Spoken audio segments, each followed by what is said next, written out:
So for this Windows on Wednesday, we're going to take a look at that WinBall release of a alleged early build of Windows 95, the one that actually looks like Windows 3.1 with some more 3D fine borders and things like that. You guys have probably seen a bunch of videos about it already.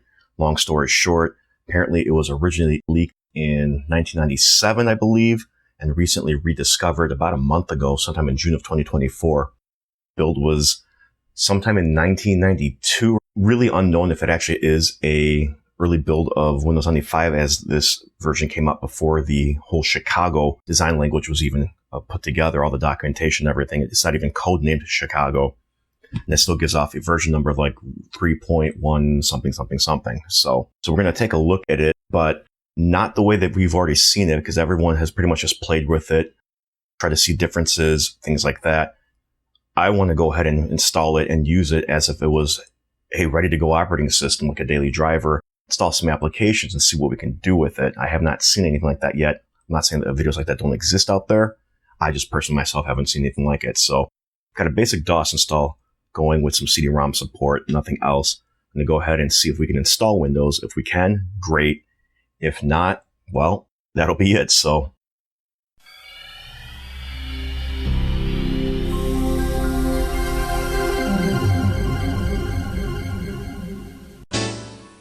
this is a little bit different than what I was originally going to do. Originally, I wanted to actually do a quick overview and playthrough of Sonic 3D Blast, but the ATI video card, for whatever reason, just isn't working correctly in Windows 95. I'm not sure why. I've already tried reinstalling the drivers. I tried reinstalling the operating system from the recovery disks. I've tried installing a blank, just stock version of Windows 95. And as soon as the driver starts to install, the system locks up. Currently, I have the Intense 3D Voodoo card in there, the hybrid that relies on a integrated promotion graphics card. So I don't need it for this purpose. I just wanted to test to see if the system itself was stable, because maybe there's something wrong with the system itself. It seems to be. So I think there's just something wrong with this ATI card. Probably a future video on that one to see if I can take a look. I suspect the capacitors, but it's unknown. It could also be the RAM. We'll see. Anyway, there's a little bit of a noise coming from the tower itself because I have the case off, mainly because of the fact that I have to open it up to remove the cards and mess around with it. So it's going to be a little loud. I'm going to try to filter that out post-edit. Anyway, let's go ahead and see if I can get this installed. And as you see, it shows up as Windows for Groups 3.1, mind you, not 3.11. So I also don't know if this is the actual installer, if it was like a hodgepodge just to get things to work. So I'll post a link below to the information I was able to find.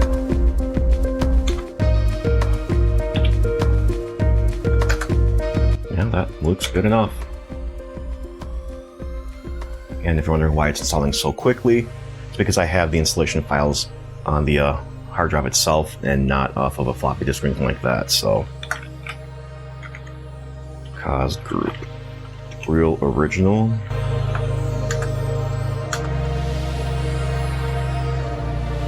What do we got? Yeah, everything else should be fine. Let me just double check to make sure there's nothing. You know, I just realized that even the installer has the updated 3D look to it, so already we see a difference here. Yep, that's fine. It should install relatively quickly.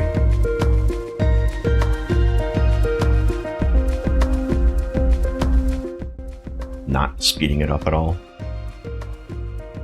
And we don't have one. Is there a none option? Nope, so we'll just do that there. Cancel. Yes. Go ahead. Good.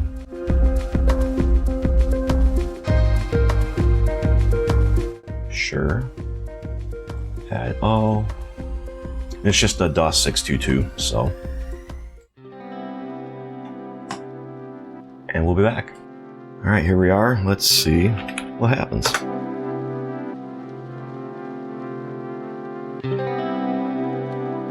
Look at that.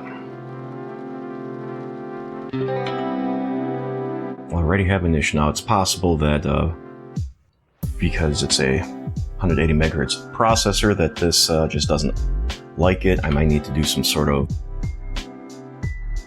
Yeah, Windows isn't going to load. Look at that. Is there... Let's do Win/S. think I start to start up standard mode. Oh, saw the boot logo. There we go. That's fine. We don't care. Now I'm running on bare metal. This is not a virtual machine, so it's possible that it is because of the speed of the processor, maybe the amount of RAM I have on here. Maybe I need to go and limit it in the BIOS, or maybe take a stick out. But it's Program Manager. But as you can see, the borders are three-dimensional. The menus here are three-dimensional. The minimize, maximize buttons are no right-click, but I believe it's only in File Manager at this time. Actually, it's not even here. And I believe that's because of the fact that there are two versions of File Manager on here. There's WinFile, which is the standard File Manager, and then there's FileMan, I believe it was.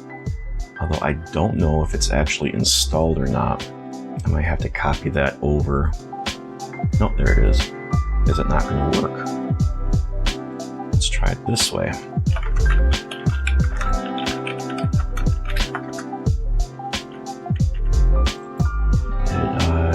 Type it. No, it's right there. Oh, that's under the WinBall directory. That's my bad. So it did not get over unless it's a hidden file. Let's just do this here.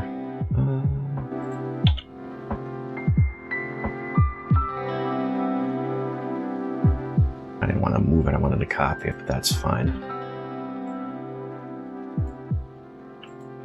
Back now, I should be able to.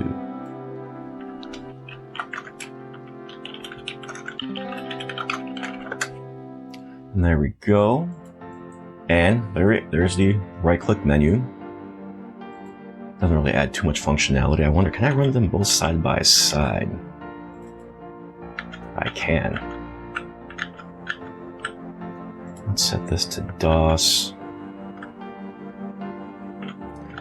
So it looks like there's really no difference between the two in terms of menu options or anything like that, at least at the little toolbar here. Let's see, File Manager, 3.10, blah, blah, blah.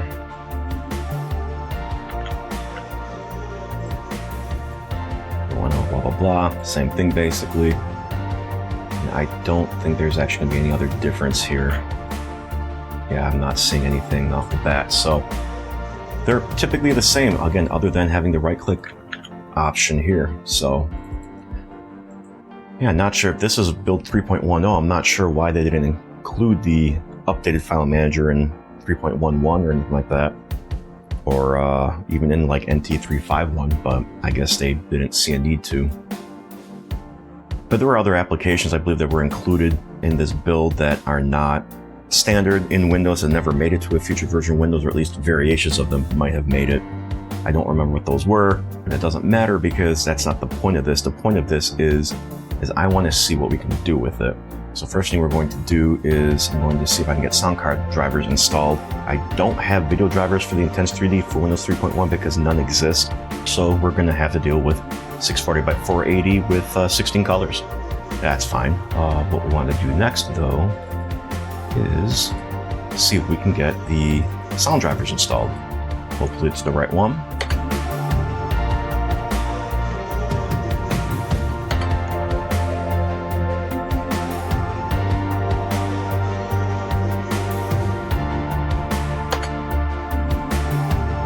Let's see if it works.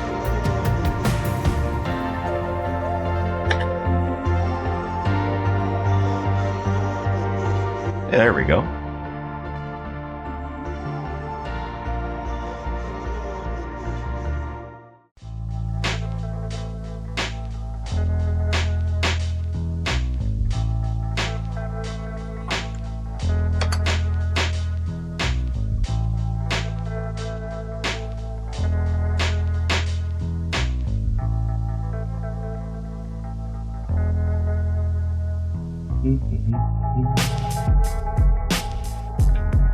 Sure, why not?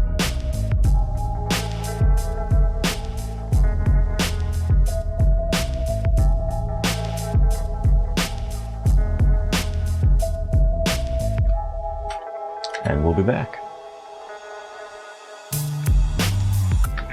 Let's see if I can adjust some options in the BIOS to see if we can't possibly get into enhanced mode. We'll see.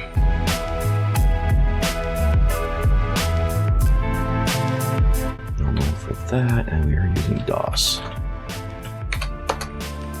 So really nothing we can adjust there for memory options other than telling it's other in case you have Unix installed or Windows NT. This is definitely DOS-based operating system, so let's see if that helps anyway. I doubt it. Beta device conflict, that's interesting because again, there shouldn't be. What other options do we have here? Nothing that can really truly help us here. I mean, we can try turning off 32-bit disk access, but that's just going to slow things down a lot. We can do a boot log though, so we'll do win/b. Let's see what happens. Nothing. Obviously, although the boot log should contain some information in there.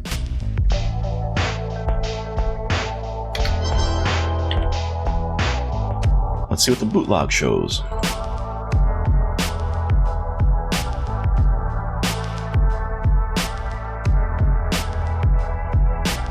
Nothing. It seems like everything is loading successfully. I don't see any failure. Nope. So everything does load. Let's go back here, and I still think it's got XGA. Interesting. Let's go back to VGA. Actually, let's try Super VGA. I think that will work.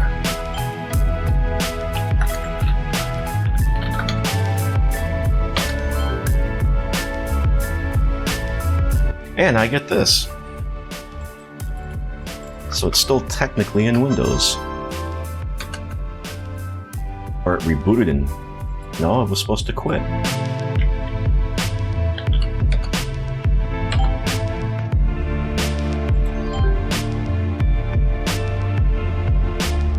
There we go. That was weird. Let's see what happens. Still getting the VxD dynamic link call.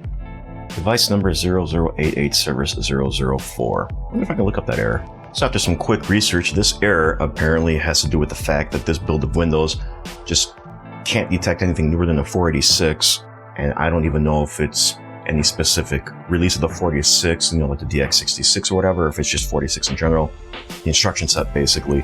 So it's entirely possible that it's just not going to work on this machine because not only is it not a standard Pentium, it's a Pentium overdrive with MMX, so it's way more advanced than the 486 is. That's unfortunate though, because that means that I'm not going to run it in enhanced mode, and certain functions are just not going to work, and it's unstable enough as it is. So could also be why a lot of the other YouTubers I was watching did not install this on physical hardware, because either they didn't have access to a 486 or it's just too unstable and they figured they should just emulate it. If you saw my recent quick pickup video, I did acquire a Pentium 75 Packard Bell from a friend.